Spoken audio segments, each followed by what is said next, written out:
Bonsoir ou bonne nuit. On se retrouve donc pour une nouvelle séance cette fois-ci. Et disons que je suis légèrement contrarié puisqu'en fait je songeais pour cette vidéo normalement à faire une étude de partie. L'ennui étant que la partie qu'on étudiera la prochaine fois en fait est extrêmement liée à la séance qui va suivre et par conséquent je me suis dit que ce n'était peut-être pas une mauvaise idée de nous donner le maximum d'éléments de réflexion possibles pour justement essayer de la comprendre. Donc j'en suis venu à l'idée de faire cette séance directement sur l'attaque. Et officiellement, qu'est-ce qu'on a pu... On a pu voir la première séance du coup, la stabilité de nos groupes, comment évaluer le statut d'un groupe, s'il était faible, fort ou vivant, et la manière de stabiliser un groupe, c'est-à-dire en jouant sur les directions. À partir de là, on a remarqué que cette manière de jouer sur les directions pour donner une stabilité à nos pierres arrivait en fait sur un désir d'extension et par conséquent on a commencé à travailler le concept de synergie, notamment au Fuseki, c'est-à-dire créer une plus-value entre nos pierres justement en les faisant travailler entre elles. Et à ce moment-là, lorsqu'on avait continué, on avait pu notamment apprendre comment évaluer la qualité d'un coup, c'est-à-dire déjà d'un point de vue au Fuseki, donc c'est-à-dire jouer dans les bords larges, en direction de nos pierres si cela était possible, de préférence, et la cohésion.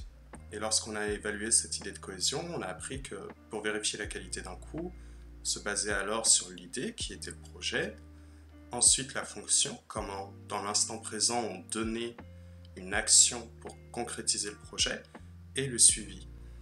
Et du coup, toutes ces choses réunies, en somme, on était venu après à la conclusion, à travers l'ouverture sur le Fuseki chinois, qu'on pouvait en fait travailler sur ces trois notions pour justement revenir sur la première, qui était la stabilité de nos groupes, puisque ce Fuseki travaille sur l'enjeu de rendre les groupes adverses faibles au niveau des attaques. Et à ce moment-là, on s'est rendu compte que, par conséquent, l'attaque avait un réel enjeu stratégique dans une partie. Maintenant, la question, ça va être de savoir comment faire une attaque. Alors, avant de commencer tout ceci, il faudrait d'abord abattre quelques lieux communs. Et en premier cas, déjà, il m'est déjà arrivé d'entendre de la part de certains joueurs que moi, je me sens personnellement dans un style combatif ou alors attaquant. Et à l'inverse, d'autres joueurs peuvent déclarer préférer un jeu plus tranquille ou pacifiste. Et parfois même, ils ont pu expliquer ceci de la manière suivante, c'est moi j'ai un jeu très japonais. Alors déjà en premier lieu, je ne suis pas convaincu qu'un style soit imputé à une nationalité, puisque si l'idée d'un jeu calme se reflète à travers un jeu japonais selon vous, dans ce cas-là, je vous prierai de vous souvenir de différents joueurs, comme Kato Masao notamment, Yamashita Keigo et de manière plus récente Kyokagen, qui sont des joueurs réputés comme extrêmement offensifs, et pour les deux derniers, notamment extrêmement violents sur le plateau.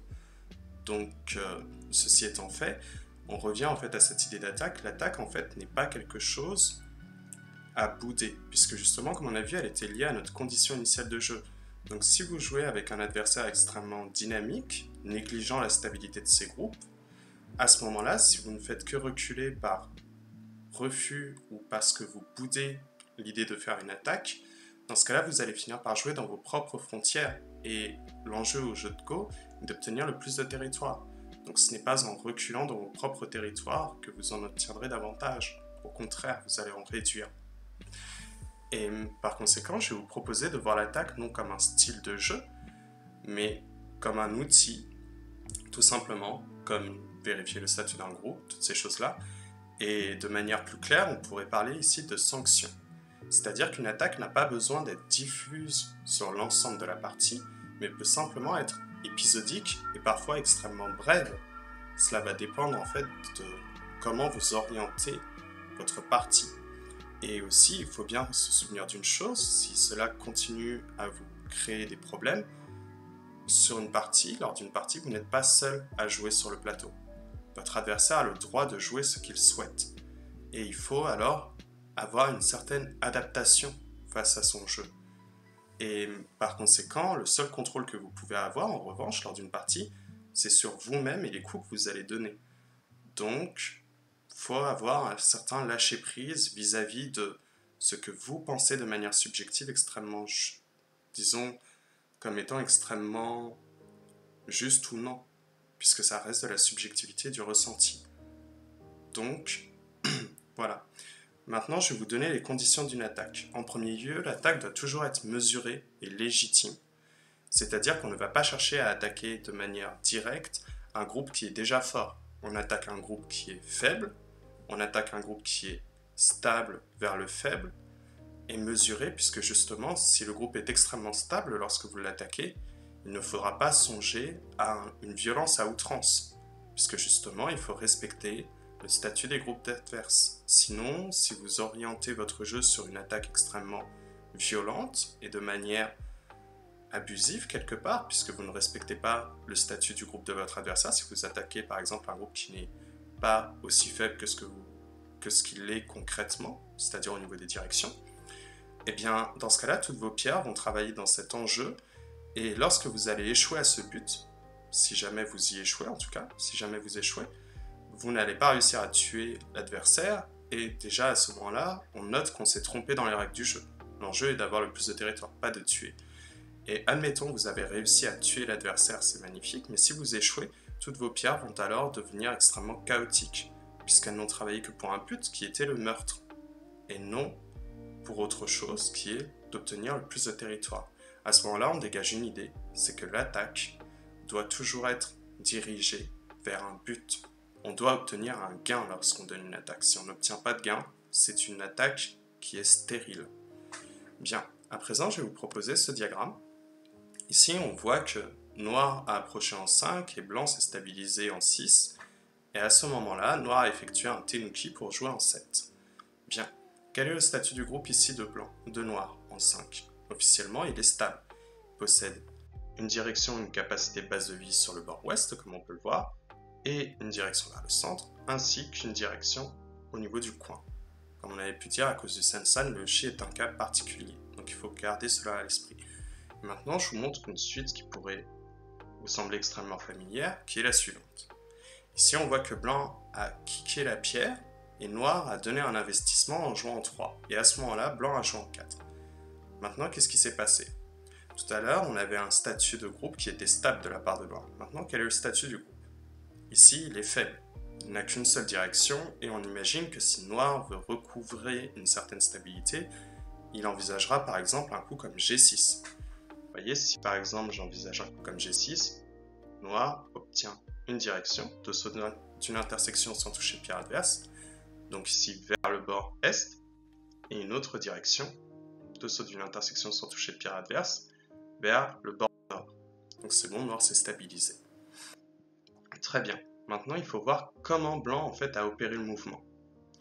En premier lieu, il a kické, comme on le voit. Donc on est arrivé sur un coup de contact. Ok.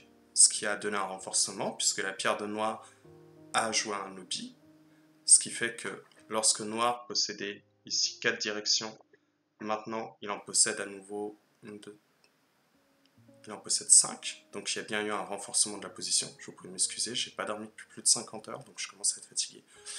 Et du coup, ça veut dire que la position en 3 a en effet été renforcée. Plus de liberté au niveau des pierres, donc on est bien. Et ensuite, blanc a pincé. Il a retiré une direction. En l'occurrence, la capacité de base de vie que noir pouvait espérer. Donc ça nous donne l'information. On retire les meilleures directions lorsqu'on donne une attaque. Les meilleures directions de l'adversaire. Et cela doit être orienté, malgré tout, vers nos propres jeux, nos propres directions de jeu. Donc ça devient très complexe. À ce moment-là, on a l'impression, mais en fait c'est assez simple. On a vu que noir possédait une direction dans le coin. Blanc également, en fait. Blanc peut envisager sa vie dans le coin. Comme on a vu avec un coup en Sensan par exemple. Bon, ici on jouera peut-être plutôt un coup comme B4, mais admettons. Ce qui veut dire que c'est la base de vie des deux groupes. Donc il s'agit d'une direction partagée. Ça veut dire que c'est la meilleure direction qui peut être obtenue, et si l'un des joueurs l'obtient, il va alors être en avantage dans la zone. À ce moment-là, le coup en 2 apparaît comme naturel, puisque blanc tente de verrouiller l'ensemble du coin. Et le coin en 4, qui est un retrait de la meilleure direction possible de noir. Si noir envisageait une base de vie au niveau du bord, il se donnerait des points en plus. Et à ce moment-là, on remarque une chose, c'est que blanc a justifié une présence sur le bord ouest avec le coin en 4, qui travaille avec la pierre en D16. Ce qui veut dire que potentiellement, blanc pourrait nous faire de faire des points dans cette zone. Donc on est sur quelque chose d'intéressant ici pour le blanc. Voilà en fait sur le parler ce que donne une attaque. Mais de manière concrète, qu'est-ce que cela a donné? Elle a donné les points du coin. Là on a environ 15 points. Plutôt 13 en fait pour être exact. Et lorsqu'on joue en 4, on a obtenu une position. Donc l'attaque est efficace, l'attaque a réussi, on a donné des positions et même des points. Très bien. Vous voyez, on ne donne pas toujours nécessairement des points lorsqu'on donne une attaque. L'idée peut être aussi simplement d'obtenir une position d'ascendant.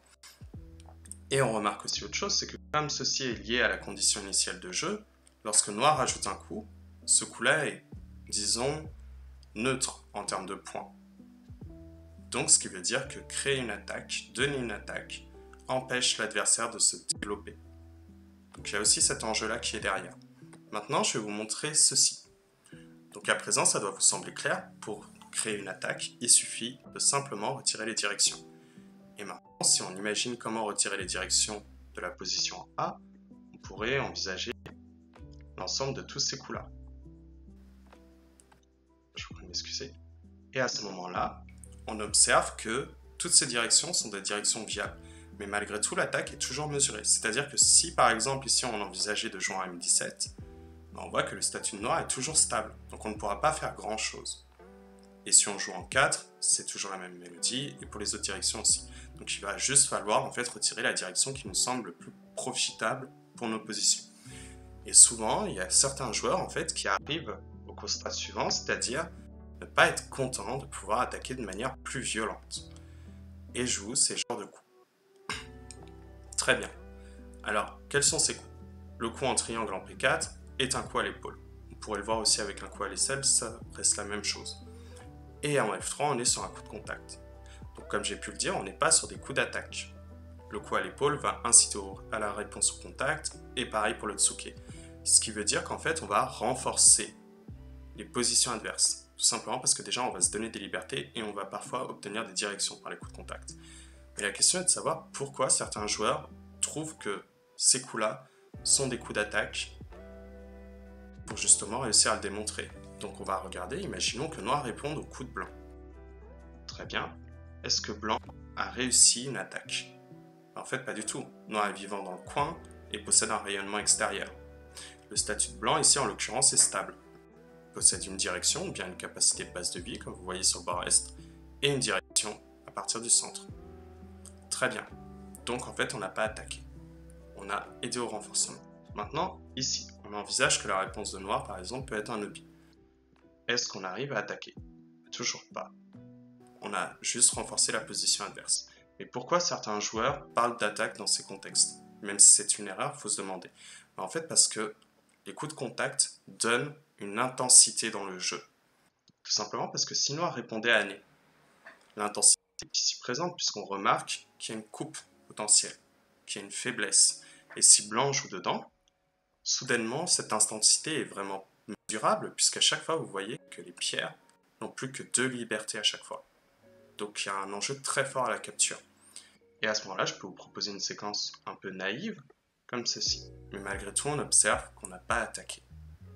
Très bien.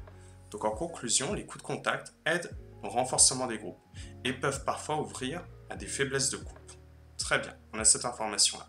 À la différence, un coup d'attaque retire simplement les directions et menace la stabilité du groupe, ou en tout cas peut confirmer même parfois la précarité du statut du groupe.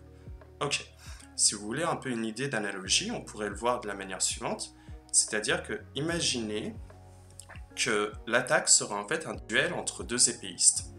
À ce moment-là, normalement, deux épéistes prennent une distance qu'on appelle la distance de portée, c'est-à-dire qu'ils estiment qu'à une certaine distance, ils peuvent être suffisamment loin pour éviter le coup de l'adversaire et suffisamment proches pour donner un coup. mais on a cette distance. Ça donne l'information, l'attaque doit toujours être de manière sécurisée. Si vous vous mettez en danger lorsque vous donnez une attaque, ce n'est pas une attaque, et ça peut même être très mauvais. Très bien. Et à ce moment-là, qu'est-ce qu'on fait lors de cette attaque, en fait, quand on est dans ce duel d'épéistes? On va mesurer les positions de l'adversaire, et ensuite on va essayer de voir comment obtenir des ouvertures pour viser les points vitaux. Et à ce moment-là, vous verrez que les points vitaux vont entrer aussi dans cette notion d'attaque. Donc l'analogie n'est pas trop mauvaise. Maintenant, on part sur les coups de contact. Le coup de contact, si on devait donner une analogie, on partirait alors sur un duel entre deux lutteurs. Donc en lutte, qu'est-ce qu'on fait? On arrive directement au corps à corps. On se touche. Et on va prendre appui sur la force de l'autre pour nous-mêmes nous renforcer. Et on va chercher le déséquilibre de l'adversaire, ce qui pourrait être les ouvertures à la coupe, pour justement essayer de le soumettre, ou sinon simplement l'extraire du terrain pour gagner en fait le duel. Donc on est vraiment dans cette idée. On prend appui sur la force de l'autre, et si l'autre crée des faiblesses, des déséquilibres, on en profitera après pour justement le renverser. Mais on est au coup de contact à ce moment-là. Donc si cette analogie vous semble intéressante, maintenant on va pouvoir essayer de voir avec un cas d'école, cette fois-ci ce que ça peut donner une attaque. Pour découvrir à différentes notions quand même. Bien. Voilà. Ici, est-ce que vous pouvez qualifier le coup en R10 comme un coup d'attaque? Donc, je vous prie de m'excuser un instant et je vous laisse réfléchir à la question.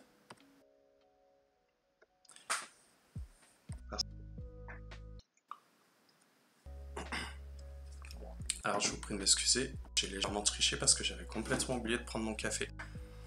Bref, alors si vous avez réfléchi à ceci, on ne peut pas qualifier le coup en A comme un coup d'attaque.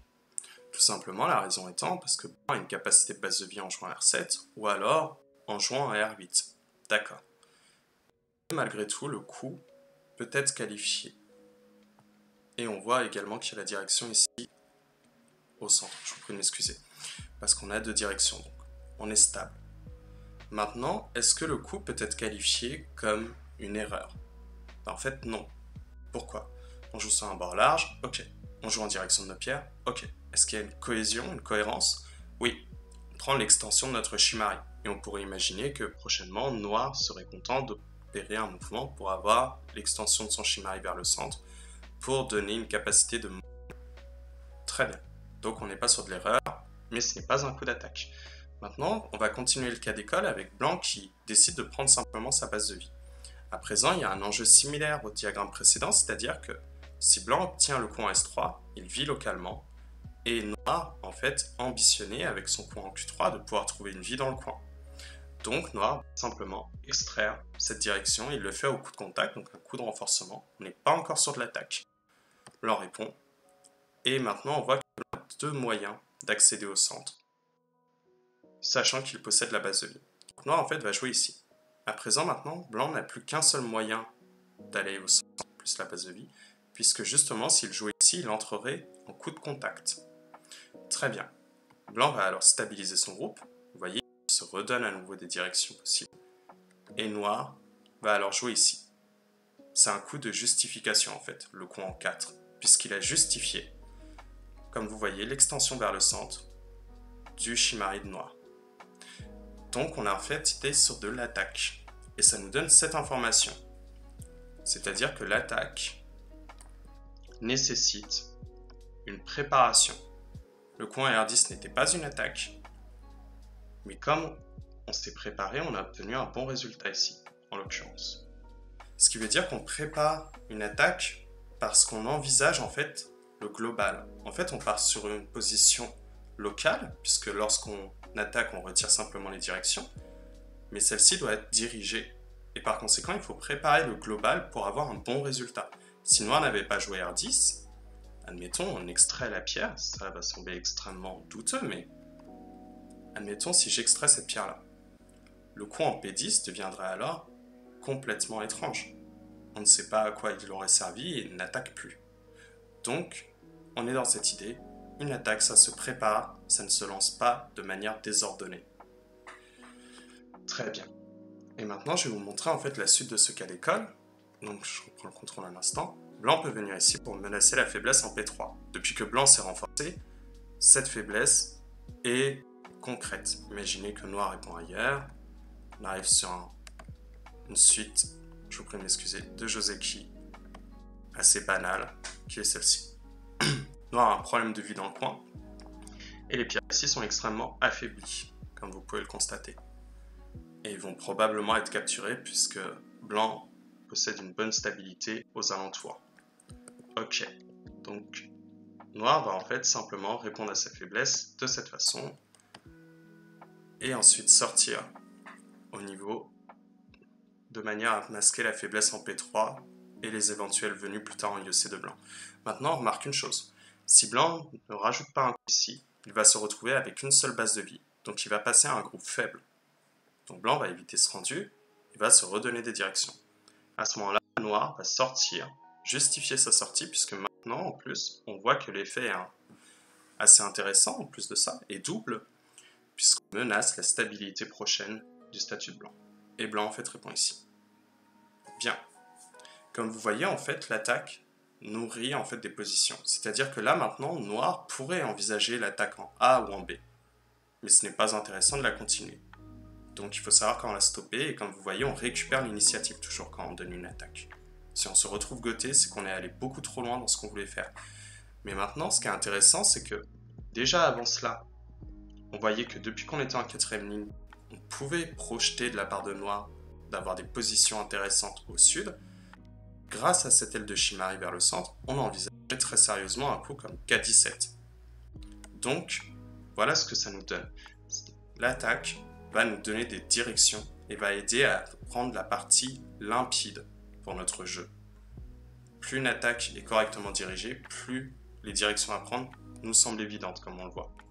Et maintenant, pour noir, c'est assez simple, on pourrait envisager un coup comme en F7 pour aider à construire un futur, un coup comme en 3 et un coup comme en 1. Logiquement, ici, avec le Go contemporain, on jouerait vraiment le coup en 1, qui est la meilleure option. Et sinon, théoriquement, on jouerait davantage le coup en 3. Mais ici, je vous ai parlé d'un cas d'école. Ça veut dire une chose. C'est qu'en fait, la position est ici jugée comme plus ou moins égale pour les deux couleurs.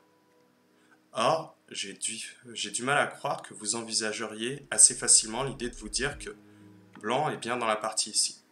On a vraiment ce sentiment que noir est en avance, tout simplement parce qu'il dirige. Donc c'est lui qui mène le jeu.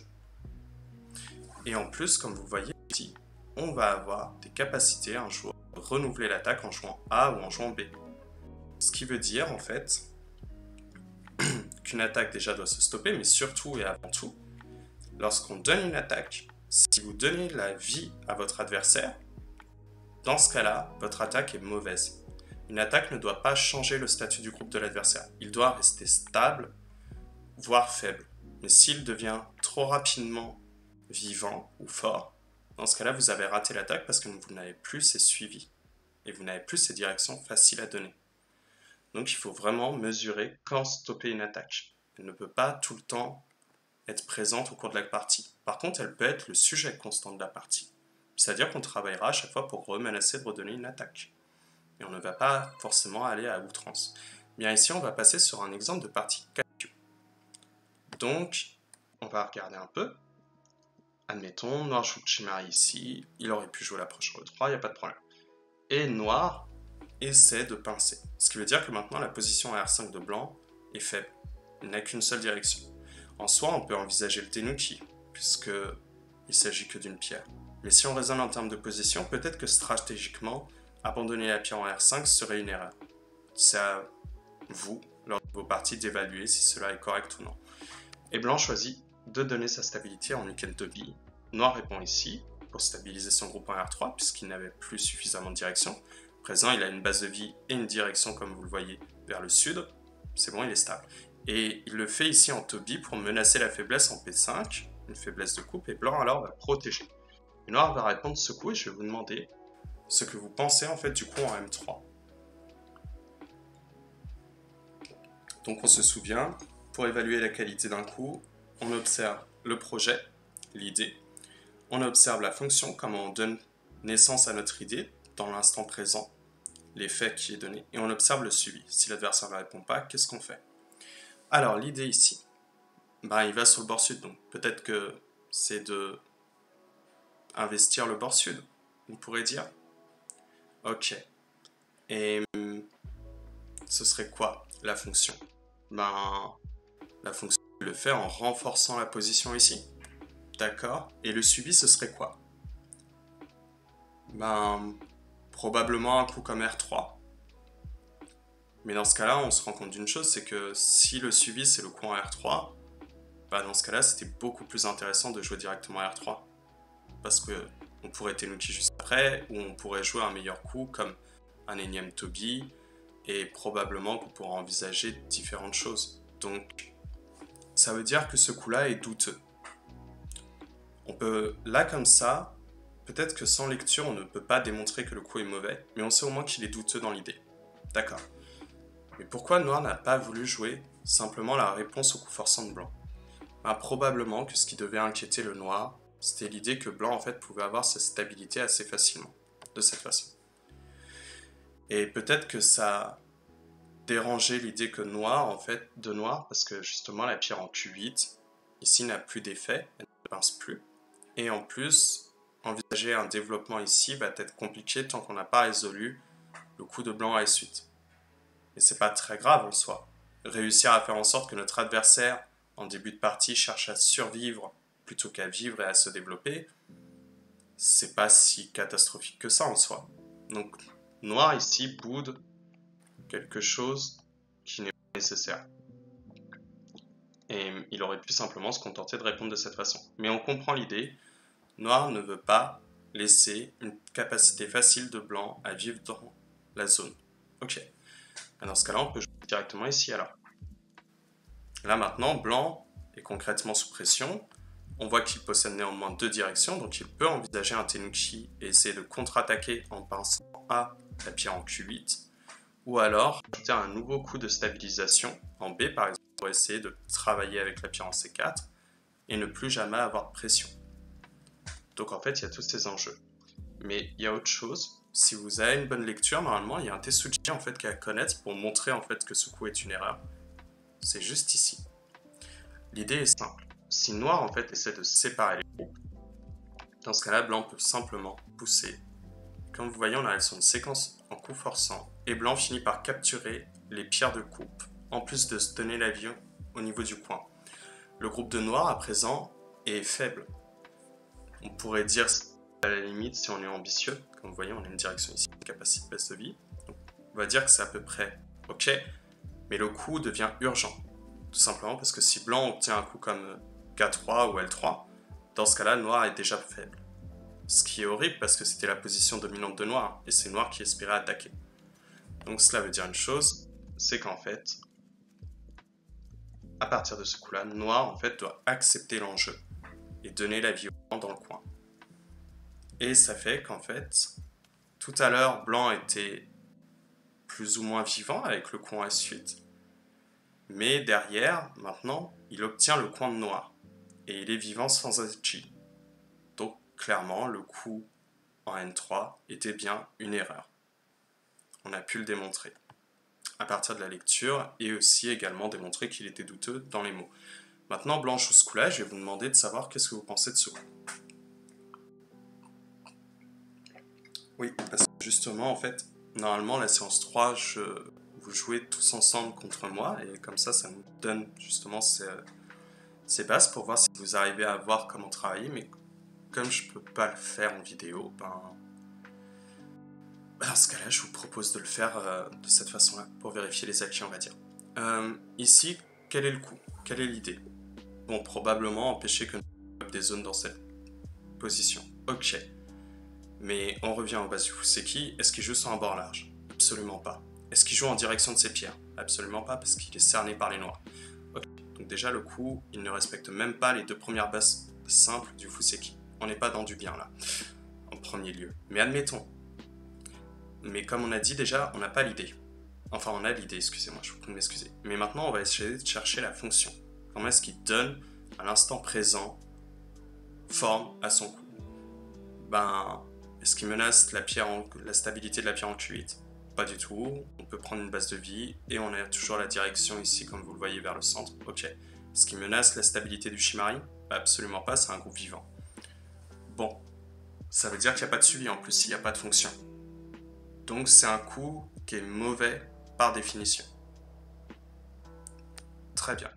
Maintenant, noir joue ce coup-là et forcément, maintenant que vous connaissez le coup en R2, normalement, noir aurait dû jouer en R3 pour être pertinent dans l'attaque du groupe en R5, mais admettons, on va partir du principe qu'il ne le savait pas. Sinon, on va avoir tout le temps envie de jouer en R3 pour noir et en R2 pour blanc. Noir ici prend la base de vie, qui était partagée comme vous voyez, parce que si blanc obtenait le coup en R10, il se stabilisait en menaçant enfin par une pince la position de noir. Donc c'est un bon coup, enfin c'est un bon coup. C'est un bon coup dans l'absolu, on va dire, s'il n'y a pas cette faiblesse ici. Et blanc se stabilise.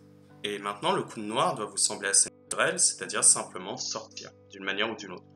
Ça peut être avec un toby de manière plus simple, ou ça peut être comme il a choisi de le faire ici. Et là, on observe qu'en fait, noir menace au prochain coup de pouvoir recouvrir le blanc. Et comme vous voyez ici, blanc, si noir obtient le coup en triangle, n'a plus qu'alors une seule direction qui est la base de vie, donc blanc est passé à un groupe faible. Et blanc va jouer un coup assez curieux, c'est celui-ci. Officiellement, c'est une erreur. Mais néanmoins, ça va nous apprendre une chose qui est importante à prendre en compte, parce que comme j'ai dit, l'attaque part d'une position locale pour donner un résultat global. Et comment est-ce qu'on travaille sur ce global? C'est ça la question. Et une des manières d'y travailler, en fait, lors des positions d'attaque, c'est ce qu'on appelle en fait la ligne d'influence. Dans certains ouvrages, vous pouvez la voir comme étant expliquée comme la ligne de contrôle. Et en fait, on voit que virtuellement, noir est sous le contrôle de blanc, ou alors sous sa ligne d'influence. Dites-le comme vous voulez. Ce qui veut dire que noir possède une pression en fait, parce que c'est dominant dans cette zone. Et c'est à ça que ça nous sert en fait, cette ligne d'influence ou de contrôle, de savoir qui est dominant dans le combat. Ici, noir, comme vous voyez, quand il joue le coup ici, en M10, redonne cette ligne d'influence ou de contrôle. Ce qui veut dire que maintenant, le groupe en A est sous pression. Et à présent, le coup en 2 apparaît vraiment comme une erreur parce qu'elle a permis le coup en M10. Ce qui veut dire que ça a permis de mettre de la pression au groupe en A. Donc blanc aurait dû se stabiliser d'une autre manière. On est dans cette notion.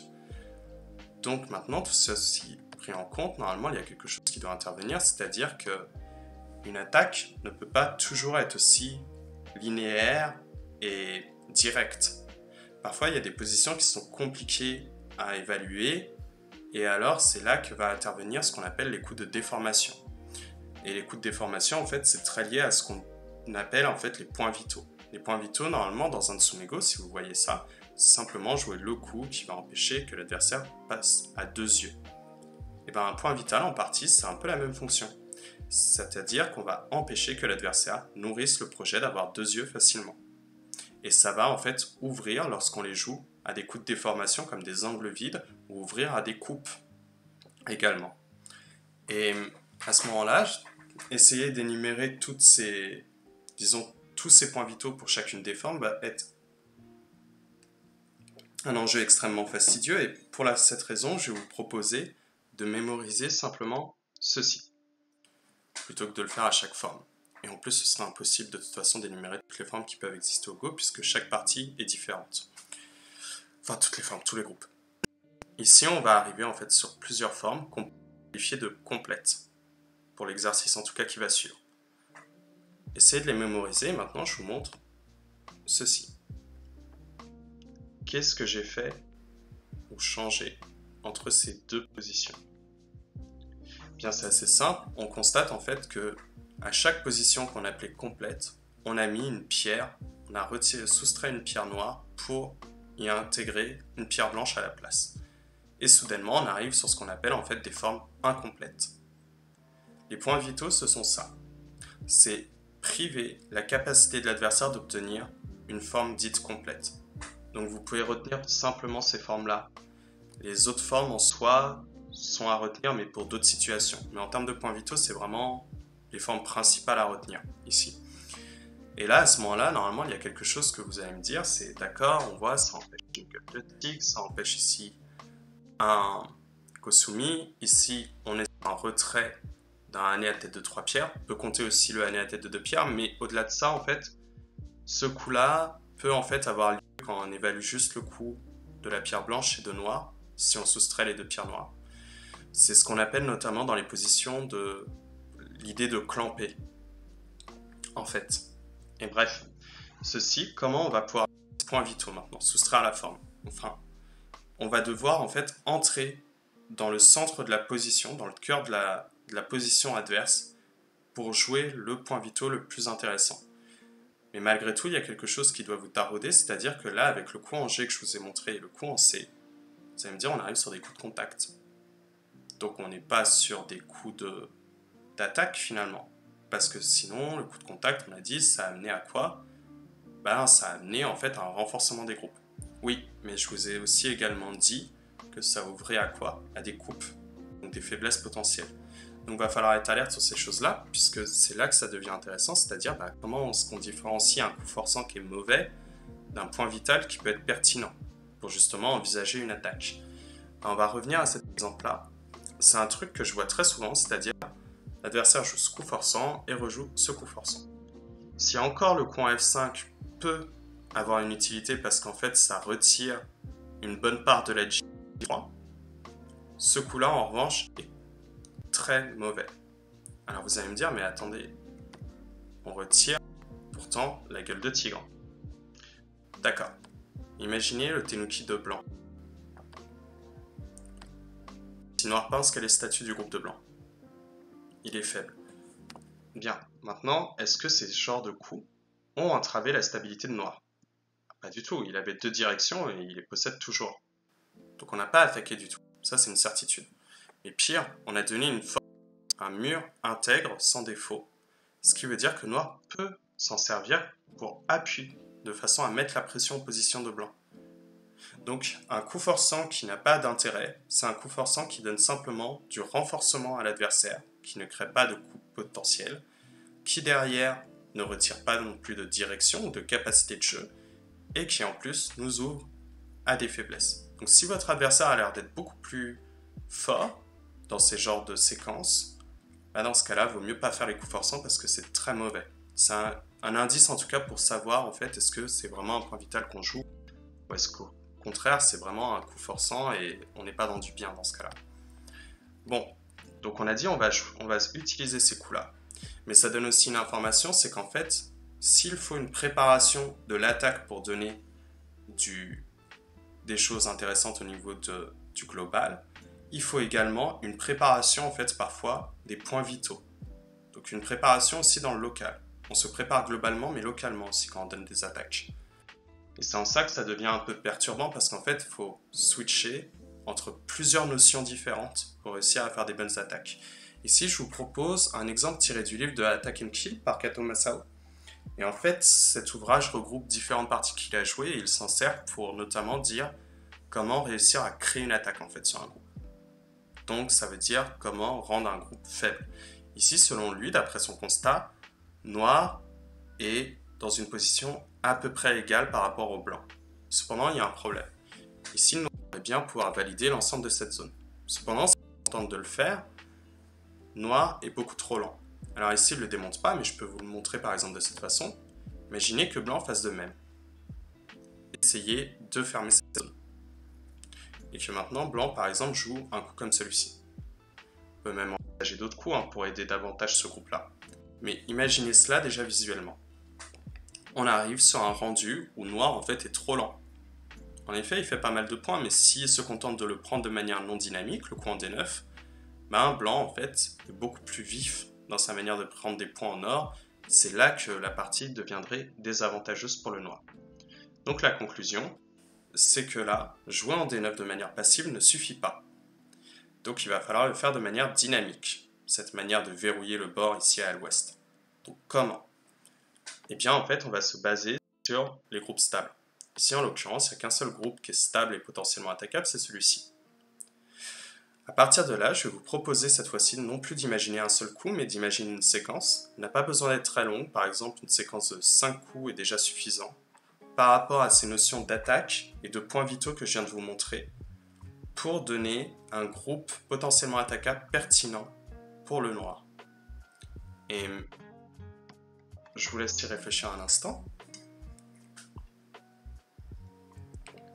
Et de mémoire, si je me souviens bien, on m'a également quand même rétorqué que ce coup-là était envisagé parce qu'il était déjà très bien. Enfin, pas exactement, en vérité. On m'avait proposé ce coup-là et ce coup ici, il me semble, si j'ai bonne mémoire. Bien, donc on va regarder en fait en premier lieu ce coup-là. Ce coup-là, qu'est-ce qu'il menace? Il menace la capture de la pierre en E3 en fait, tout simplement. Blanc peut simplement accepter que noir capture. Comme on a dit, l'enjeu c'est que noir ne ferme pas cette zone. Maintenant, noir, ne voulant pas être déchiré si blanc descend en E2, va envisager de le protéger. De cette façon, ou si vous préférez par exemple de celle-ci. Maintenant, en fait, blanc possède l'initiative de pouvoir jouer un coup comme celui-ci. Et si l'enjeu est de dire qu'il y a une faiblesse et qu'on peut couper, dans ce cas-là, je vous prierai de regarder le chichot, qui en fait est favorable ici, comme vous voyez, à blanc. Et par conséquent, ça veut dire autre chose aussi. Quand noir vient ici, quel est le statut de blanc? Officiellement, il est stable, possède deux directions. Ok, ça veut dire que blanc peut envisager en plus, quant à lui, de prendre avantage en fermant sa zone avant d'intervenir, ici. Donc c'est dramatique pour noir, on n'a pas attaqué en fait la position du groupe, on a attaqué une pierre. Et en plus, on est entré en coup de contact, donc c'est un point un peu étrange, on va dire. On n'a pas attaqué le point vital de la forme. Donc on a juste fait ici un coup de contact. D'accord. Et celui-là, qu'est-ce que ça donne? Ben, si on se stabilise simplement maintenant, qu'est-ce qu'on fait? Est-ce qu'on relie encore une fois la position? Ben, si c'est pour relier la position, c'est toujours la même mélodie. Blanc peut intervenir ici, de manière un peu trop rapide. Ici, à la limite, le groupe de blanc a l'air un peu plus flottant que sur la position précédente. Mais c'est toujours pas une attaque, on n'a pas visé la forme. Donc, c'est là qu'on arrive à ce que je vous disais, la préparation d'un point vital. Il va falloir venir à une forme qu'on connaît. Parce qu'ici, on ne connaît pas le point vital de cette forme. Et pour vous aider, en fait, Kato Masao proposait cette séquence, qu'il disait comme une erreur. Si on joue par exemple cette séquence, qu'est-ce que ça fait? Ok, ça a l'air de casser une tête de chien. Bon, déjà, c'est mauvais signe parce que justement, on est en train d'attaquer cette pierre-là. Donc, on n'est pas au centre de la forme. Mais on pourrait dire, ça a l'air de retirer cette tête de chien-là. Ok. À ce moment-là, le problème, c'est que ce coup-là, celle-ci, on la connaît. C'est une forme qu'on a jugée comme étant parfaite. La suite de nos 8 4 pierres, comme on a vu sur le premier diagramme. Donc, ça veut dire une chose, c'est qu'à ce moment-là, si noir essaie de se stabiliser, quand blanc protège sa faiblesse, ici, vous voyez que la pierre a été affaiblie par le coup de contact, elle possède plus que 3 libertés, mais blanc est en bonne forme. Donc le coup en F5 devient alors très étrange, et jouer avec n'est pas une grande idée, parce que blanc va naturellement se stabiliser, et noir a créé un groupe alors qui va peut-être devenir attaquable, si blanc par exemple joue en J5, pour mettre la pression et développer ici, comme vous voyez, port sud. Donc noir en fait a donné des capacités de jeu à blanc, et n'a pas réussi encore à fermer la zone ici, puisque déjà blanc a l'entrée en B, ce qui veut dire que, enfin noir a la faiblesse en B, ce qui veut dire que blanc peut entrer en C11, mais surtout regardez, au nord n'a rien intervenu. Donc noir n'a pas fait de point en plus. Il n'a pas fait de point, il n'a pas fait de plus-value. Donc, en fait ici, si ça c'est une forme complète, il va falloir intervenir de façon à être sûr que ça ne puisse pas devenir une forme complète. Et on arrive enfin au année à tête de 3 pierres. Donc là on a ouvert un point vital. On a joué un point vital en jouant ça. Mais pourquoi? Parce qu'on a ouvert à 2 coupes. Et noir rejoue cette fois-ci un autre point vital. Celle-ci, vous pouvez retenir le point vital de cette forme de année à tête de 3 pierres. Vous pouvez le voir également de la façon suivante.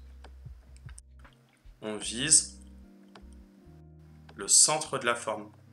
Comme vous voyez ici, on casse la tête de chien.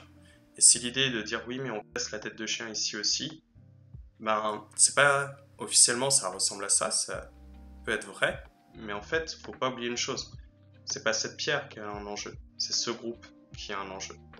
Donc essayez de voir à chaque fois quand vous visez le centre, parce que si vous voyez à chaque fois des points vitaux un peu partout, généralement c'est pas bon signe. Donc c'est vraiment par rapport au centre de la forme que le point vital existe, pas par rapport à un ensemble de positions un peu vierge. Et si vous avez du mal à comprendre cette idée, on peut le voir aussi d'une autre manière. Je vais vous proposer ceci. Imaginez quelque chose de simple. On a dit que c'était un point vital parce que ça cassait la gueule de tigre. Mais officiellement, blanc, noir peut jouer ici pour obtenir la gueule de tigre. On peut jouer aussi ici et obtenir la gueule de tigre. Également ici. Ça veut dire que si vous commencez à avoir des points vitaux partout, c'est normal, on peut être rassuré là-dessus. Parce que comme on le voit, en fait, un Kosumi, du coup, par déduction, possède 4 points vitaux. Mais dans ce cas-là, ça veut dire que s'il y a trop de points vitaux, on ne peut pas encore jouer ces genres de choses. Et c'est là qu'on va revenir, en fait, à une idée de base, c'est-à-dire retirer les directions. Si on ne peut pas viser le centre de la forme, on retire simplement les directions, on est déjà en train de faire notre attaque. Le point vital, l'idée de jouer un point vital doit aider à rendre votre attaque plus pertinente. À rien d'autre, ça ne cherche pas à tuer. Si vous êtes vraiment dans ces idées de tuer, vous allez vraiment louper la majorité des choses à faire pour une attaque. Donc ici en fait Noir stabilise sa forme, puisque justement, comme on le voit, on a un problème, parce que la pierre maintenant est proche d'une forme, d'une force, vous pouvez m'excuser, et maintenant Blanc fait de même, il stabilise sa position. Et là l'attaque est déjà finie pour le Noir. Il a obtenu le gain. Le gain va avoir une présence justifiée sur le sud, mais en fait, on va le voir juste après, Noir maintenant stabilise le reste, vu qu'il a terminé l'attaque, Blanc joue point vital, relie l'ensemble, Noir tourne pour entraver la capacité de passe de vie ici dans cette zone, Blanc recule pour essayer de déformer le Noir, mais en fait Noir va simplement sauter et relier l'ensemble. Maintenant Noir s'est bien stabilisé, comme vous voyez on a une direction ici, une énième direction là-bas, et une capacité de pouvoir donner une base de vie par exemple avec un coup en L3. Ok, et on peut imaginer que Blanc joue en A et que Noir va reculer en B pour donner la suite. Très bien. Quel est le statut de Blanc ici officiellement? Officiellement, la base de vie étant déjà entachée, il ne possède qu'une seule direction, comme vous voyez. C'est un groupe faible, et il est contenu dans un groupe de contrôle virtuel de Noir. Et c'est en ça en fait que Kato Masao dit que c'est une réussite cette attaque, parce que comme vous voyez, on n'a pas joué de coup pour fermer la zone. Noir n'a pas joué en D10 par exemple, ou en D9. Tout simplement parce qu'en fait, Blanc est occupé à sa condition initiale de jeu. Donc s'il essayait d'intervenir dans cette zone, Noir va se séparer, il va créer deux groupes faibles. Donc tant que Blanc a cette pression, cet enjeu dans la partie, il ne peut pas abuser. C'est en cela en fait que Kato Masao trouve cette attaque comme une réussite. Bien, je vais vous montrer maintenant la séquence suivante, enfin la partie suivante. Ici on est dans un problème, Kato Masao est toujours noir, c'est toujours un noir de jouer. Et en fait, le problème étant, c'est que Noir aimerait bien jouer en E1 pour simplement terminer la position. L'ennui, c'est que s'il fait ça, Blanc va jouer en 2 et se stabiliser. Et comme vous pouvez le voir déjà visuellement, en termes de territoire pur, mais également en termes de potentiel, Noir est en retard. Ce qui veut dire qu'encore une fois, l'attaque va devenir une nécessité. Et Noir envisageait le coup comme un M16. Donc si Noir y joue, comme vous voyez, ça va soustraire les troupes blancs. On est sur des idées de points vitaux. L'ennui, c'est que Blanc va répondre tout de suite en A. Et là, on n'est plus en fait dans de l'attaque, on est simplement dans du combat. Donc ça veut dire que le résultat est incertain. Et Kato Masao aimerait bien avoir quelque chose de certain. Par conséquent, le seul groupe potentiellement attaquable, c'est celui-ci.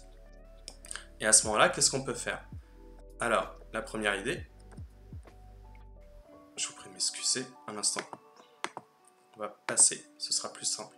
La première idée, c'est que si Noir joue ici, Blanc se stabilise quand même.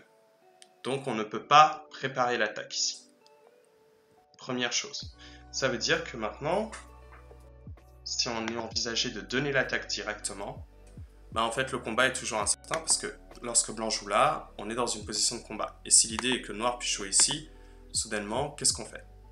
Ça devient très compliqué au niveau de cette position de penser à attaquer les groupes, puisqu'on est sur des coups de contact, donc on va s'ouvrir nous-mêmes à des faiblesses, si jamais on essaie d'aller trop loin, et si on se contente simplement de reculer éternellement, on va simplement réussir à stabiliser l'adversaire à un moment donné.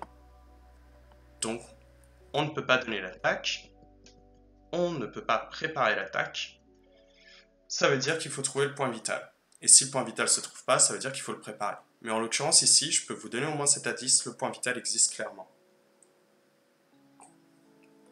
Alors la chose qu'on m'avait proposée en premier lieu comme étant un bon coup, c'était celui-là. Et on m'avait rétorqué que si Blanc répond, on peut imaginer quelque chose dans ce goût-là. À ce moment-là, Noir protège la zone, Blanc peut venir en E, protège sa faiblesse, et Blanc sort, et ça devient extrêmement chaotique ici pour le jeu de Blanc. Et possiblement, on peut aussi envisager ce genre de choses. Et c'est toujours pas mieux parce que blanc doit quand même, dans ce cas-là, ajouter un obi. Peut-être qu'il peut le faire en Kosumi ici. Il peut le faire en Kosumi à la limite.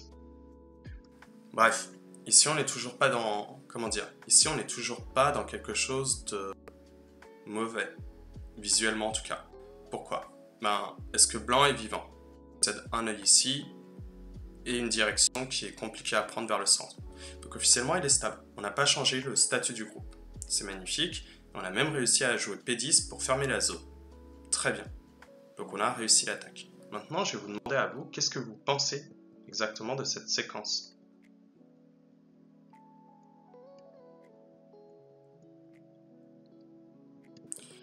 C'est là que ça devient un peu plus ténu. C'est-à-dire que c'est souvent une erreur qui peut être faite chez les joueurs en Q en tout cas. C'est qu'on ne pense pas à jouer les meilleurs coups pour l'adversaire quand on lit une séquence. Alors, ça a l'air très bizarre comme ça. En fait, pourquoi je dis ça? Tout simplement parce que souvent, à niveau Q, on va baser nos séquences comme étant des coups parfaitement légitimes ou obligatoires. C'est-à-dire, on ne peut pas jouer autre chose. C'est souvent cette chose-là qui est reprochée. Donc ici, l'enjeu, c'est il menace de capturer les 2 pierres, je ne vais pas l'accepter. Ah, il menace de capturer les 3 pierres, je ne vais pas l'accepter. Il menace de couper, je ne vais pas l'accepter. Vous avez vu, on a beaucoup de coups forçants à chaque fois dans les phrases que je donne. Et l'ennui maintenant, c'est de revenir à l'idée, est-ce que blanc joue vraiment les meilleurs coups? Et est-ce que c'est vraiment important? Les 2 pierres, est-ce qu'elles sont importantes ici en soi? Pas du tout. Et qu'est-ce qui est important en revanche? C'est la position R8. Blanc ici doit maintenir sa position parce que si noir verrouille l'ensemble du bord, blanc n'a pas assez de points dans ce cas-là. Pour lui, c'est juste cette pierre-là qui est importante. Donc on n'a pas visé le cœur de la forme, on a fait en fait un coup forçant. Et par conséquent, si blanc se stabilise comme ça, que noir recule pour menacer la coupe, blanc, vous voyez que maintenant, il possède une forme. Le coup en S6 peut amener un œil potentiel et une direction. 2 moyens d'aller vers le centre. Donc blanc est vraiment stable, il est hors atteinte. Et noir a reculé, donc il a réduit sa zone. Il n'a toujours pas capturé les pierres en triangle.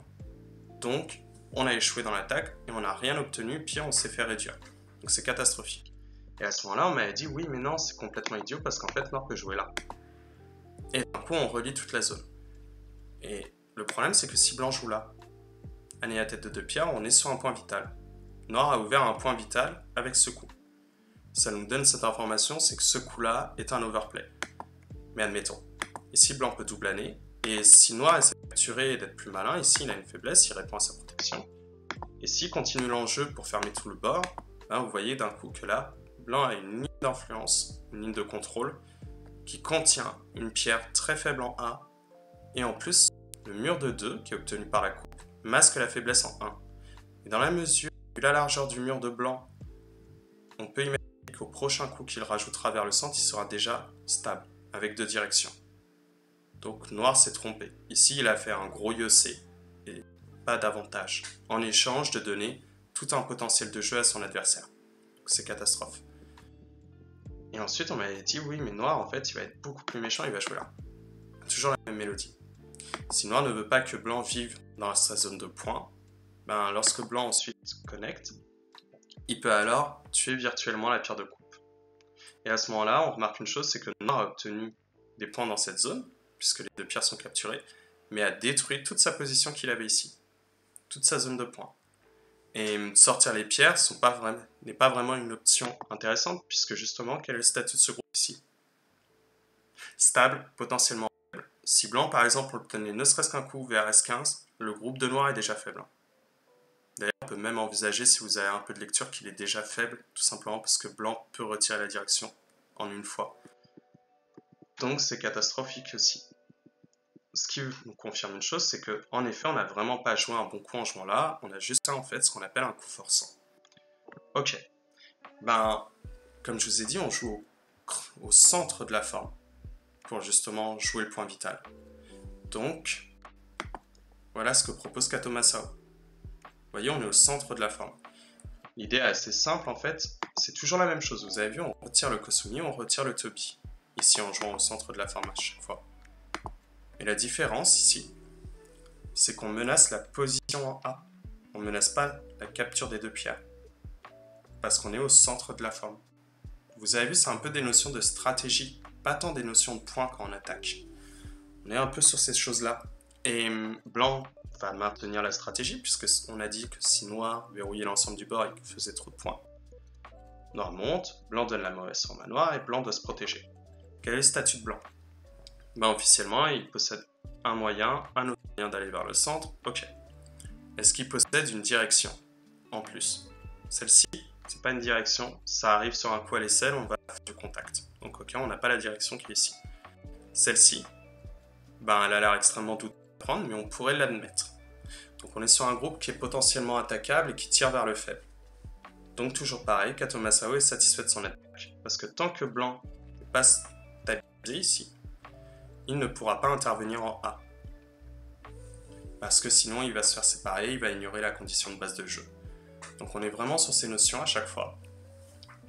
Et je pense que attaquer le kill, en fait, si vous voulez le lire un jour, c'est pas tant dans l'idée de comment est-ce qu'on attaque une forme que comment est-ce qu'on crée un groupe faible dans les séquences qu'il propose. Parce que comme vous voyez, là je vous en ai donné que 2 sur beaucoup plus. À chaque fois on est sur une idée de point vital et de rendre le groupe potentiellement attaquable. Et c'est souvent ça l'attaque en fait, c'est de vérifier que le statut du groupe reste faible ou stable, mais ne devienne pas trop rapidement vivant. Alors vous montrer ça, ça va peut-être manquer en pertinence parce qu'on risque de se répéter un peu trop. Alors juste un instant, je regarde. Oui, si vous voulez, comme je peux pas vous montrer une partie professionnelle, justement parce que l'étude sera donnée sur la prochaine vidéo, je peux vous proposer une partie faite, je crois qu'il y a peut-être 2 semaines à peu près, et elle serait peut-être intéressante dans cette idée d'attaque. Alors, pour essayer de se mémoriser de toutes ces séquences et toutes ces variations qu'on peut donner ou imaginer.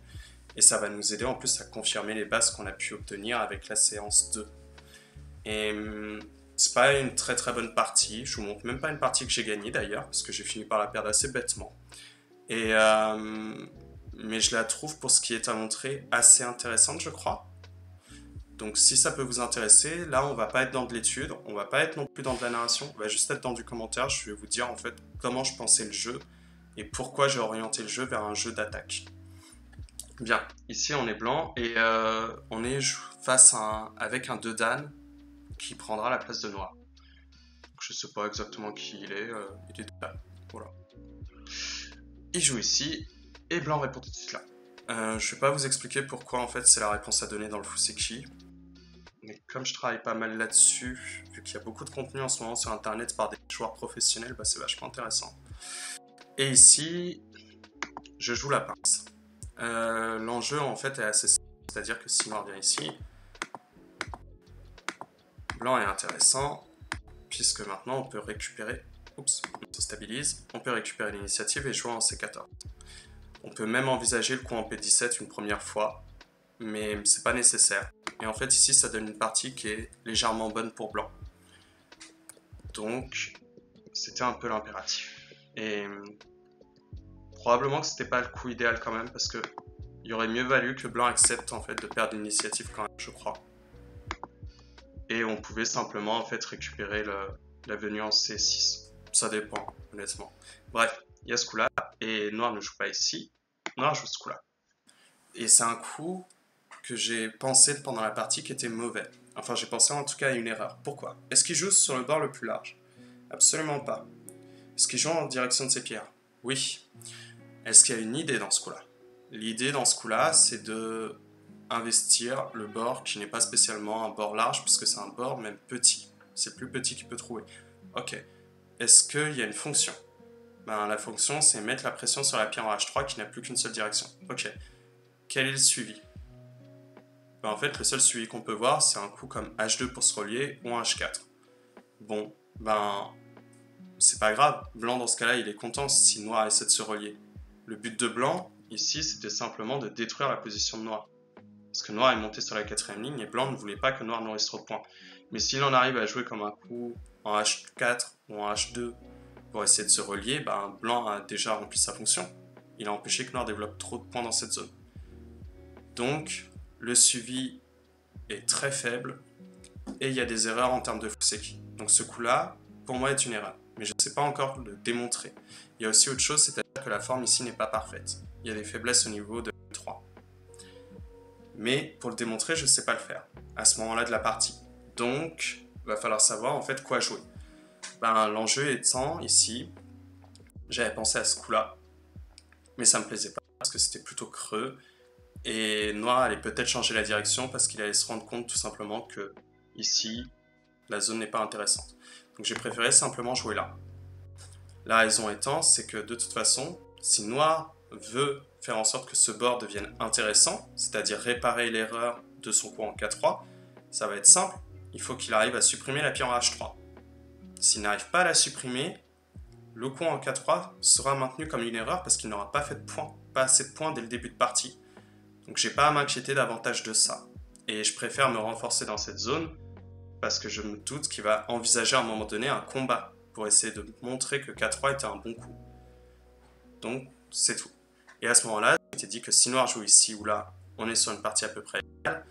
Si Noir joue ici, je sais que dans ce cas-là, Blanc prend l'avance, tout simplement, parce que on revient en fait à ce Fuseki que j'avais pu vous montrer sur la partie de Using et Shoujeong. Et dans la mesure où ce coup-là n'est pas très bon, Blanc va confier l'avance parce qu'on va arriver en fait sur ça a une avance extrêmement longue qui flingue tout le potentiel de Noir. Et le seul potentiel qui est ici maintenu, c'est sur le bord à l'ouest. Et c'est Blanc qui est dominant dans la zone. Donc ça me va. En revanche, ce qui me peinait, c'était l'idée de ce coup. Si Noir joue ce coup-là, dans ce cas-là, je suis légèrement déçu parce que je vais devoir protéger la zone ici. Tout simplement parce que si j'ignore trop facilement, on peut imaginer plein de choses. Oups. Si en fait on imagine une pince, probablement qu'il jouera celle-ci. La pierre en R5 est faible et il commence en fait à obtenir une aile de Shimari. Et tant que ce groupe-là est faible, je ne pourrais pas m'amuser à essayer de chercher des faiblesses dans cette zone.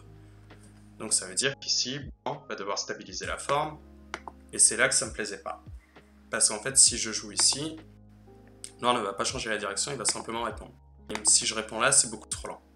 Et pire, peut-être qu'il sera content un jour de venir ici. Donc je lui donne du suivi en plus. Et si je Tenuki, j'aime pas trop la qualité de cette forme. Même si ça peut être un Ko, parce qu'en fait, j'aimerais bien pouvoir avoir le temps de jouer en O16. Donc c'était le coup qui m'inquiétait le plus. Mais dans ce cas-là, la partie serait équivalente à peu près pour les deux. C'est simplement juste que ça me plaisait pas trop. C'était ce qui m'inquiétait. Et cependant, Noir va jouer un coup qui est très étrange, c'est celui-là. Et personnellement, j'ai estimé ce coup-là comme un abus. Alors pourquoi? Tout simplement, est-ce qu'il joue sur le bord plus large? Non, toujours pas. Est-ce qu'il joue en direction de ses pierres? Non, parce qu'en fait il est contenu dans blanc, vu qu'il y a la position à H de blanc. Ok. Est-ce que ce coup a une idée? Oui. Vivre dans le coin et prendre la base de vie des deux groupes. Comment il le fait? En coup de contact. Ok, on a la fonction. Le suivi, si blanc ne répond pas, on a C3. Mais derrière, pourquoi je dis que ce coup-là est selon moi un abus? Alors, parce que finalement, dans ce que je viens de dire, on a l'impression que le coup est complètement correct en fait, et que c'est juste pas le coup idéal. Tout simplement parce que s'il se stabilise dans cette zone, la pierre en H3 va indirectement être renforcée, ce qui veut dire que je pourrais tout de suite prendre avantage à chercher des faiblesses dans cette position. Donc Noir en fait est en train d'ouvrir un flanc ouvert au niveau du bord sud, qu'il a investi à partir de K3. Donc ça ne va pas. Parce que Noir fait un non-sens ici du coup. Et la question est de savoir comment réfuter l'abus. Donc ici, à ce moment-là, j'ai réfléchi à plusieurs variations et je suis arrivé à l'idée que ce coup-là, cette séquence était déjà la meilleure. Et à ce moment-là, je me suis posé beaucoup de questions. Par exemple, je me suis dit, bon, on doit faire en sorte que la position ici reste intéressante, puisqu'on a dit qu'on voulait souligner que K3 était mauvais. Mais derrière, je trouve pas ça pertinent. Alors, c'est-à-dire que si on imagine ça, ok, il n'y a pas trop de faiblesse de coupe, et là, ça va devenir très violent les séquences qui peuvent se passer, parce que Noir a des problèmes de forme partout. Ici, on en a un. Ici, un autre là, un autre là, un autre ici, un autre là. Donc, franchement, je ne savais pas ce que j'allais donner, mais je savais que ça allait être très compliqué pour le Noir. Donc, je me suis dit que Noir, il va tout de suite Tenuki. Et il va revenir en fait à la vie dans le coin. Mais à ce moment-là, j'ai pas calmé l'abus. J'ai dit que c'était un abus, il fallait le sanctionner. Et qu'est-ce que j'ai obtenu? Pas grand-chose. Et c'est ça qui me déprime, parce qu'en plus, je vais devoir relier l'ensemble de la position. Donc, ok, le coup en K4, il me semblait mauvais. Donc je suis venu à me dire, on va simplement jouer là. Et si Noir répond ici, qu'on rejoue la même séquence, dans ce cas-là, je trouvais que c'était suffisant. et on pouvait envisager un coup comme ça, ou une prise en chimère. Et là, j'étais relativement satisfait. Mais l'ennui ensuite que je me suis dit, c'est qu'en fait, Noir, il n'est pas obligé de répondre là du tout. Imaginez que Noir est Tenuki. Blanc va devoir menacer l'attaque, donc on la prend pas, on retire la capacité de base de vie locale. Mais à partir de là, bah Noir, il est déjà vivant. Et je vais devoir jouer avec la pierre en H3, alors qu'il va y avoir des faiblesses de coupe. Et j'avais pas spécialement envie de faire un combat, alors que j'avais déjà eu mon gain, en fait, en ne jouant pas avec la pierre en H3, parce que ça détruisait déjà la zone sur laquelle Noir essayait d'investir. Donc, ça m'a déplu. Et par conséquent, je suis venu à l'idée de ce coup-là. Et je suis pas convaincu que ce soit un bon coup pour autant. Et je crois que Noir a joué ça. Ouais, donc on comprend l'idée, en gros. Noir est en train de déclarer que si Blanc répond de cette façon, c'est incroyable, il peut vivre localement. Ok, tout ça c'est magnifique. Sauf que ça retire beaucoup trop d'agi parce que Blanc, c'est évident qu'il va répondre ici. Pour maintenir une précarité du statut de Noir. Comme vous avez vu, Noir pour l'instant, il possède une capacité de base de vie qui est très limitée, au niveau de G2, et une direction vers le centre. Donc c'est potentiellement faible pour l'instant. Et j'aime pas du tout, par conséquent, le coup que Noir a joué parce que ça donne trop de renforcement à Blanc. Et là, j'ai fait une erreur, et je m'en suis pas rendu compte en fait directement que c'était une erreur, je m'en suis rendu compte juste après. C'est simple, Blanc il monte, ok, et Noir maintenant doit se stabiliser. Très bien. Et Noir se stabilise de cette façon. Et c'est là que je me suis rendu compte qu'en fait G2 était pas bon et que j'aurais dû tout de suite jouer H5. Pourquoi? Tout simplement parce que maintenant le statut de ce groupe est relativement faible. Et si l'idée est de jouer quelque chose comme ça, ce qui est tout à fait envisageable, hein, surconcentrer la zone, et maintenant revenir ici, bah en fait je savais pas ce que ça allait donner, j'avais l'impression que je mettais pas suffisamment de pression.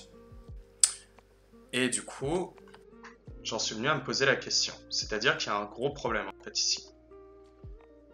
Ici, j'ai finalement opté pour ce coup-là. Mais regardez en fait ce qui se passe. Elles sont où les directions de Noir? Noir possède ces directions ici. Ok.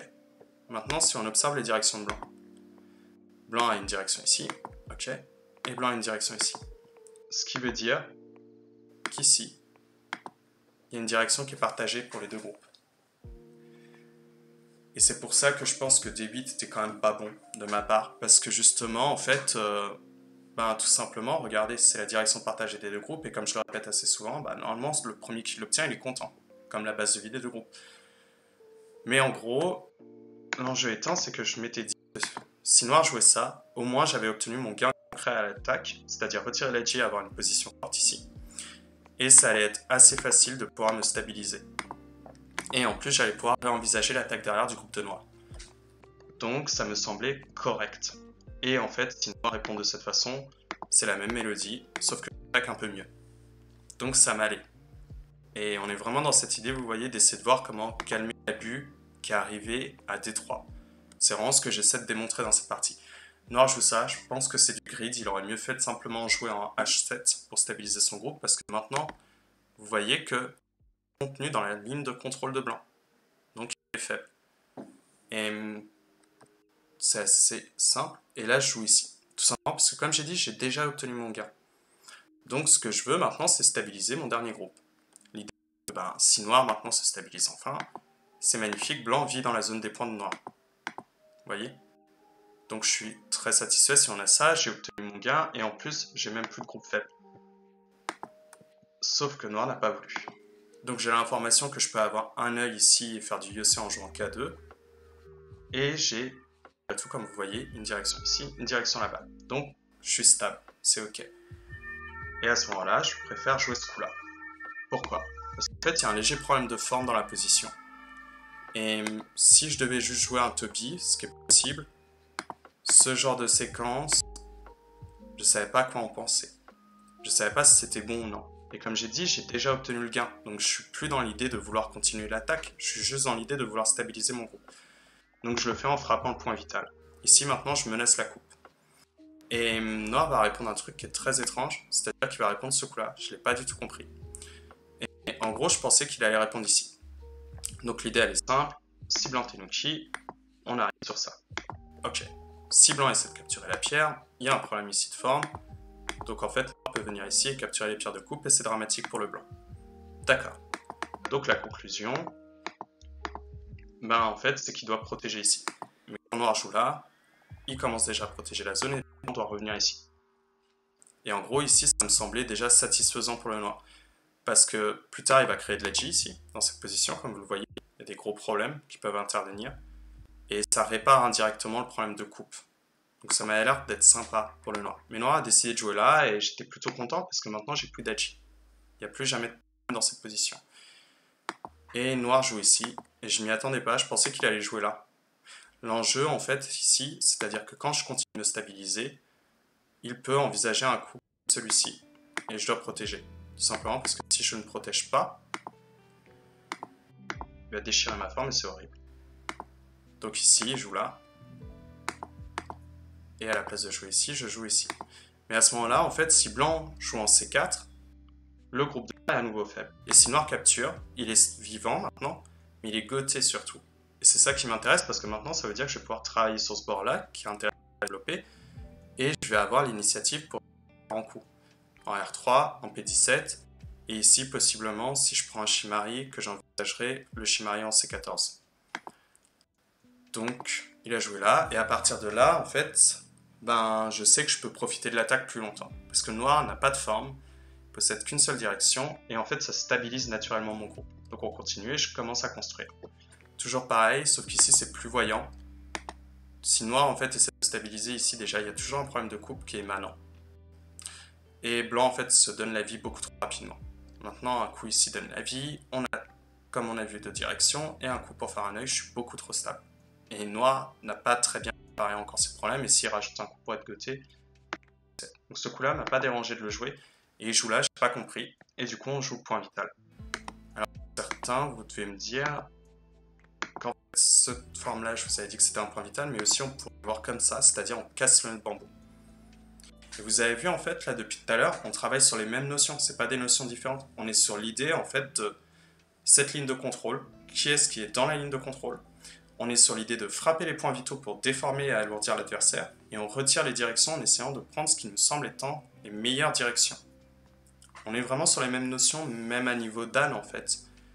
Et c'est juste la perception qui peut être différente en soi.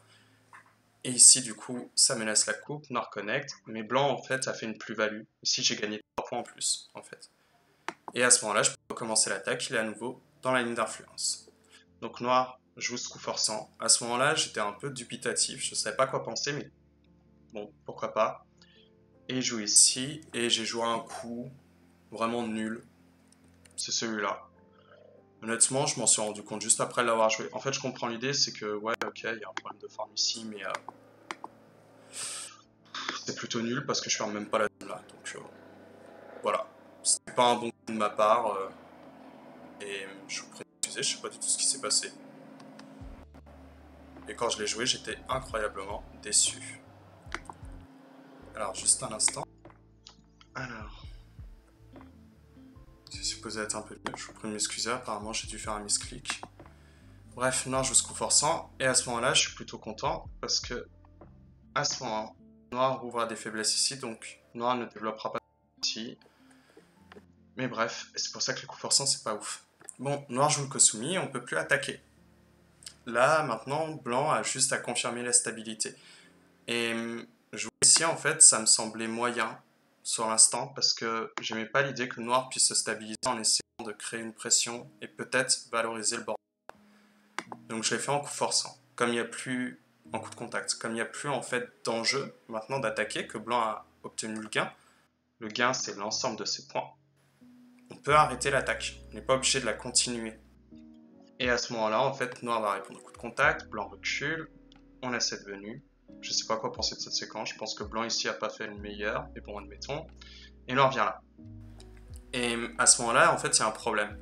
C'est-à-dire que si on se rebase sur les points vitaux, on voit qu'ici on empêche une belle forme. On empêche l'accumul des tobies. Vous pourrez aussi me dire, oui, mais ça empêche la tête de cheval, mais bon, c'est pas très intéressant de penser comme ça. Et en fait, ici, il y a un problème, c'est-à-dire que si je joue là, je ne fais pas grand-chose, je vais le renforcer. Si je joue ici, c'est pareil, il va créer un sabaki pour essayer de vivre. Et là aussi. Donc la seule conclusion que j'ai, c'est que comme il y a ce point vital et que j'aimerais en profiter pour être sûr qu'il n'y ait pas des points dans cette zone, ça va être de faire en sorte qu'ici, noir ne puisse pas avoir d'œil. Comme ça, il va devoir détruire sa propre zone pour avoir un œil. Et du coup, je joue ici. Et à ce moment-là, on arrive sur cette séquence, et noir joue le coup forçant. Donc, toujours pareil, il y a l'enjeu de ce point vital. Si on répond, bah, malheureusement, il obtient le point vital, et du coup, il est vivant, et pourra envisager de faire du IEC un jour dans cette zone en fin de partie. C'est pas dramatique, c'est juste que ça me déplaît énormément. Et par conséquent, si je préfère jouer là, parce que maintenant, en fait, quand noir va essayer de relier, il va ouvrir un point vital, qui est juste ici. Et maintenant, je peux rejouer à nouveau un point vital, de cette façon. Donc noir va d'abord donner le coup forçant, essayer de créer de la J dans le coin, sauf que ça marche pas très bien, et on arrive sur cette notion. Noir donne cet échange, pourquoi pas, et connecte, et blanc continue l'idée, c'est-à-dire ne pas laisser la vie facile à l'adversaire dans cette zone, comme vous le voyez. Donc on est vraiment à chaque fois dans ces idées-là. On ne cherche pas d'avantage, on revient toujours à notre ambition de départ. Et noir joue là, et comment dire, je crois que ça va être une partie en 20 minutes, je crois que là j'allais tomber en bioyomi après ce coup-là. C'est-à-dire que je me suis beaucoup pris la tête parce que je vais jouer un coup forçant que j'aime pas du tout. C'est-à-dire ce coup-là. Et c'est-à-dire que en fait, si je réponds simplement ici, incroyable, je suis désolé, mon ordinateur ne supporte plus la chaleur. Si je joue simplement ici, ben en fait c'est décevant. Pourquoi? Parce qu'en fait, je n'ai pas accompli grand-chose de plus.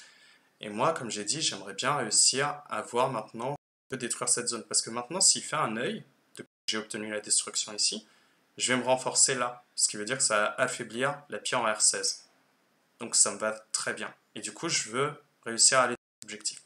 Et j'ai joué ce coup-là parce que je me suis pris la tête sur un truc. Mais ici, je vais me tromper dans la variation. C'est-à-dire qu'il y a une variation que j'ai pas lue, que j'avais pas pensé qu'il pouvait faire. Et du coup, j'aurais dû jouer ici, sauf que en fait, j'ai joué ici. Donc noir va devoir continuer à vivre parce que de toute façon il n'a pas de points. Bon, il fait son IEC, admettons, et il n'a toujours pas son deuxième œil. Donc maintenant, c'est bon, il a son deuxième œil, et je suis heureux parce que maintenant j'obtiens une force. Donc maintenant ce groupe-là il est vivant, c'est une force vivante, donc c'est super, et en plus pile en face de la pierre en R16, donc c'est plutôt intéressant. Et l'idée c'est que noir joue ce coup-là, et maintenant c'est bon, il est vivant à 100%. Et pourquoi je dis en fait que je me suis trompé? Tout simplement parce qu'en fait, si je jouais ici, déjà il y a un co pour vivre. C'est-à-dire que si noir vient ici, on arrive tout simplement à une idée de ce co-là, en gros. Et ça, c'est un co qui est plutôt léger à tenir pour blanc. J'ai pas grand-chose à perdre et noir va avoir du mal à faire en sorte de perdre le co. Donc celui-ci me plaisait vraiment beaucoup. Et c'est pour ça en fait que j'ai joué le fameux coup en E11. Et si votre idée c'est de simplement venir là, c'est plutôt dramatique parce qu'en fait ici, il y a un gros problème. Vous voyez, on va finir par se faire capturer. Donc ça, c'est pas possible. Et en gros, l'idée, dans ce cas-là, de pourquoi est-ce que je dis que dans ce cas-là, mon coup était une erreur, si en fait il vit seulement par cause, c'est à cause de ça.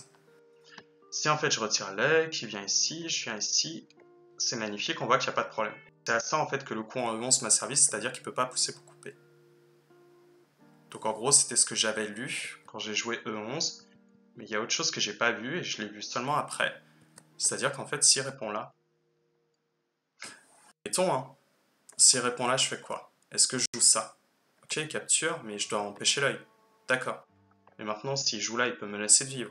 Donc je dois protéger. Et s'il joue ici, en fait, il peut trouver un co pour la vie, comme vous voyez. Juste là. Et c'est un co qui est horrible à tenir pour le blanc en plus. Donc après, derrière, je me suis dit, bah en fait, je peux peut-être pousser comme ça. Et ça avait l'air de réparer un peu le problème. Sauf que c'est toujours un co. Et j'ai pas envie de faire ce coup-là, parce que regardez ici, je suis pas totalement vivant. Et ici, je suis décédé si je perds le co. Et c'est pour cette raison, en fait, que je trouve que c'était mieux de jouer, non pas ce coup-là, mais le coup ici. Enfin bref, je l'ai vu juste après coup, donc j'étais un peu déçu. Mais surtout, en fait, ici, ce qui est intéressant à noter, c'est que maintenant, on a obtenu plusieurs gains. On a obtenu le coin, on a obtenu un plus grand bord, on a obtenu une force qui commence à menacer la pierre en R16. Le combat, il est fini. L'attaque, elle est finie. Il n'y a pas à continuer, il n'y a pas à essayer de tuer. Et c'est vraiment un truc sur lequel je reviens parce que souvent, on va beaucoup trop dans l'extrême en fait en partie. Et en fait, blanc va simplement répondre ici maintenant. Ici, vous avez noir qui atteint simplement 30 points et blanc qui a 46,5 points avec le commis. Donc blanc a une bonne avance. Et derrière, c'est lui qui a le contrôle parce que comme vous avez vu, il a pris l'initiative pour jouer à R3. Donc on est sur une bonne partie. Et si vous avez du mal à voir l'avance, parce que souvent on a tendance à vouloir essayer de tuer, on arrive sur cette notion où blanc, en fait, dans la partie, a joué ça et est venu tout de suite ici. Noir est venu ici, blanc est venu là, noir a déchiré, sauf que blanc a accepté l'idée de déchirer la forme. Comme ceci. Et maintenant, si je me souviens bien, j'avais dû jouer une extension dans ce goût-là. L'une des deux, je me souviens plus trop. Mais peut-être que maintenant, visuellement, ça vous semble...